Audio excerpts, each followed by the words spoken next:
Sa video na ito ay babahagi ko naman sa inyo kung ano ang sinasabi ng pamahiin tungkol sa pag-iyak ng pusa sa gabi.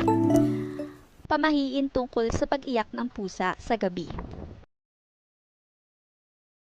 Ang isang matandang pamahiin tungkol sa pag-iyak ng isang pusa kapag gabi sa labas ng bahay ng isang taong may sakit ay nangangahulugan daw itong malapit ng mamatay. Ang mga pusa ay palagi iniuugnay sa witchcraft at mga evil spirits, kaya ito marahil ang dahilan kung paano nagsimula ang pamahiin na ito. Pero may katotohanan nga ba ito? Maraming mga variations ang paniniwalang ito. May mga nagsasabi na ang pusa daw na umiiyak ay dapat nasa bubong upang malaman kung talaga bang malapit na mamatay ang isang tao.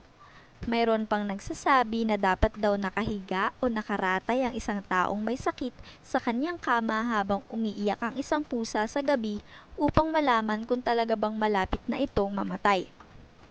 Pero marami mang mga pagbabago o pagkakaiba ang mga pamahiin tungkol dito.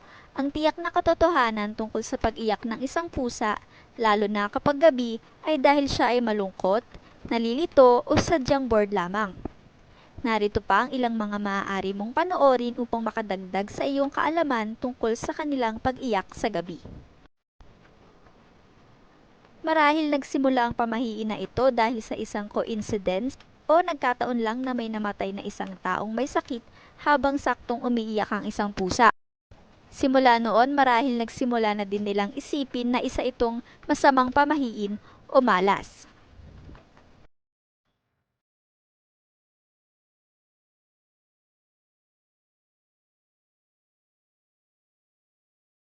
Marami pa din ang naniniwala na ang pag-iyak ng isang pusa kapag gabi ay mayroong spiritual na kahulugan.